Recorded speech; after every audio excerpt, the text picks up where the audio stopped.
Kapag malalaki na ang mga inakay na agila, ay tinutulak na sila ng inahin papunta sa gilid ng pugad, hanggang sila ay mapilitang lumipad o mahulog. Pag sila'y nahulog na, ang inahing agila ay lilipad at ibubuka ang kanyang mga pakpak at sila'y sasaluhin. Ang sabi sa Deuteronomy 32:11 and 12, iniingatan niya sila gaya ng isang agila na nag-aalaga ng kanyang mga inakay na lumilipad sa ibabaw ng pugad, na ibinubuka ang kanyang mga pakpak upang saluhin at buhatin ang mga ito. Ang Panginoon lamang ang patnubay nila at walang ibang Diyos na kasama nila. Tayo muna ay manalangin. Maraming salamat, Panginoon, sa inyong patuloy na pagliligtas sa amin, na sa lahat ng aming mga trials, sa lahat ng aming mga challenges ay sinasalo nyo kami.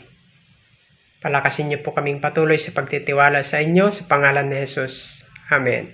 Pinalalakas tayo ni Kristo sa pamamagitan ng pagtitiwala sa kanyang mga salita bilang ating Diyos.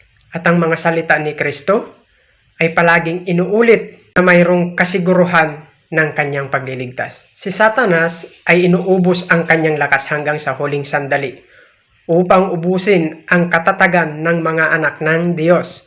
Sa panahong parang tayo'y susuko na, ang isang panalangin kay Hesukristo hanggang sa trono ng Diyos ay ipinapadala ang mga anghel sa labanan.